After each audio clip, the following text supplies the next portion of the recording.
Sewerage. The term sewerage means the structures, device, equipment, and appurtenances intended for the collection, transportation, and pumping of sewage and liquid wastes, including works for the treatment of sewage. The term also includes the entire science of collecting and carrying sewage by water carriage system through sewers. Then we will discuss about systems of sewerage. We have three types of sewerage system. 1. Separate system. 2. Combined system. 3. A partially separate system. First one. Separate system. The separate system provides to separate systems of sewers, the one intended for the conveyance of foul sewage only, such as fecal matter, domestic wastewaters, the washings and drainings of places such as slaughterhouses, laundries, stables, and the waste waters derived from the manufacturing processes, and the other for the rain water, including the surface washing from certain streets, overflow from public baths and foundations, etc. The sewage from the first system of sewers can be led to the treatment works, while the flow from the second system of sewers can be discharged directly to natural streams, etc., without any treatment. Advantages of separate systems are the cost of installation is low, the load on the treatment units will be lowered. If there is necessity of lifting the sewage mechanically, the system will prove to be economical both from the point of view of capital cost as well as from the point of view of running costs. The sewages in the separate system will be of more uniform character and so will lend itself more easily to putrefaction. Also, there is no necessity of providing automatic flushing tanks. Sewers of smaller section can be easily ventilated than those of larger section. The night flow will be comparatively small. This may facilitate operation at the outfall works, and rain water can be discharged into streams or rivers without any treatment. Some of the disadvantages of separate system are, since the sewers are of small size, it is difficult to clean them. They are likely to get choked. 2 sets of sewers may ultimately prove to be costly. There is a likelihood of connections being wrongly made through a confusion of the systems. Storm water sewers or drains comes in use only during the rainy season. During other part of the year, these may serve as dumping place for garbage and may get choked. Because of lesser air contact in small size sewers, foul smell may be there due to sewage gas formed. Second one is the combined system. The combined system provides only one sewer to carry both the foul sewage as well as the rain water. The sewage and rain water are carried to the sewage treatment plant before its final disposal. The combined system is advocated on the ground that the street surface washings are as impure as the sewage itself and should therefore be suitably treated before being allowed to enter the natural stream. Advantages of combined system include 1. The system requires only one set of sewers. Hence the maintenance cost is reduced.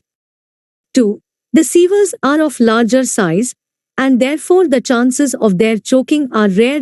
Also it is easy to clean them. 3. The strength of the sewage is reduced by dilution. 4. There is more air in the larger sewers than in smaller ones of the separate system. Hence the sewer gas that may be formed gets diluted. Thus the chance of foul smell are reduced. Disadvantages of combined system are 1. The cost of construction are very high because of large dimensions of sewers to be constructed at sufficient depth to receive the sewage from the basement. 2. Because of larger size of sewers, their handling and transportation is difficult. 3. Due to the inclusion of the storm water, the load on the treatment plant increases. 4. The system is uneconomical in the circumstances when pumping is required for lifting of sewage. 5. During heavy rains, the sewers may overflow and may thus create unhygienic conditions and cause pollution problems. 6. Storm water is unnecessarily polluted, and finally large sewers are more difficult to be ventilated than the smaller ones. Last one is the partially separate system. In this system, only one set of underground sewers is laid. These sewers admit the foul sewage as well as the early washings by rains. As soon as the quantity of storm water exceeds a certain limit, the storm water overflows and is thus collected and conveyed in open drains to the natural streams. The foul sewage, however, continues to flow in the sewers. Some of the advantages of partially separate system include the sewers are of reasonable size. Their cleaning is not very difficult. It combines the advantage of both the separate as well as the combined system. The storm water permitted in the sewers eliminates its chances of choking. These sewers are completely cleaned during rainy season. The problem of disposing of storm water from homes is simplified.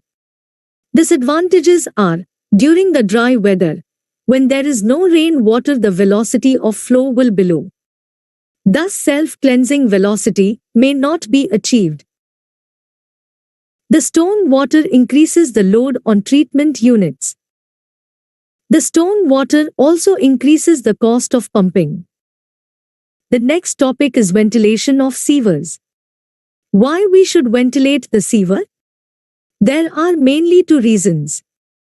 The decomposition and putrefaction of sewage inside the sewers may result in the production of various sewer gases, such as carbon dioxide, carbon monoxide, methane, hydrogen sulfide, ammonia, nitrogen, etc. These gases are disposed of into the atmosphere by exposing the sewage to the outside atmosphere by suitable methods of ventilation. These gases may cause serious problems and prove hazardous to the workers entering the sewers. Methane gas, being highly explosive, may even blow off the manhole covers. Moreover, these gases have a tendency to interfere with the flow of sewage. Another reason for ventilating sewers is to ensure a continuous flow of sewage inside the sewer. This is achieved by ventilation by keeping the surface of sewage in contact with free air and thus preventing the formation of airlocks in the sewage. Next topic is methods of ventilation. First one is use of ventilating columns. Ventilating columns or shafts are generally placed at intervals of 150 to 300 m along the sewer lines. It consists of a vertical shaft made by joining cast iron or steel pipe. Lengths. A foundation block is provided at the bottom end of the shaft in order to keep it steady. In a vertical position, a connection is provided in the lower underground portion to join it to the sewer. A cowl is provided at the top end of the shaft in order to allow the escape of sewer gases into the atmosphere. The ventilating columns are generally designed to serve two purposes together, one for ventilating sewer and the other for working as a support for street lamps, signboards, etc. The diameter of the ventilating column is preferably kept equal to 1/3 of the diameter of the sewer served by it. Second one is use of ventilating manhole covers. The manhole covers are sometimes provided with perforations, through which the sewer gets exposed to the atmosphere. It will cause more nuisance. The openings of the manhole cover will permit admitting large quantities of stone water and other road dust, etc. This method is, therefore, of no practical utility, except that it may be adopted in very isolated places. Third one, proper design of sewers. The sewers should be properly designed as running half or 2/3 full, thus reserving the top space for the sewer gases. Moreover, the velocity in the sewer should be self-cleansing so that sewage does not stay at one point for longer periods. 4.1. Use of mechanical devices. Forced draught is sometimes provided by exhaust fans to expel out the foul gases from the sewers. This method requires mechanical supervision and skill.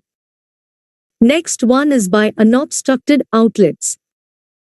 In the case of storm water drains or sewers, they can also act as partial ventilators. House vent and soil pipes is another method of ventilation. They may directly help in ventilating house drains and public sewers, particularly where interceptors are not provided on the sewers connecting houses and buildings. Last one, artificial ventilation. Sometimes, immediate artificial ventilation is resorted to at site before entering a sewer by blowing fresh air supply into the sewer through mechanical means, such as air blowers. The blower should preferably be situated a little away from the opening so that it may not act as a source of ignition for the inflammable gases in the sewers.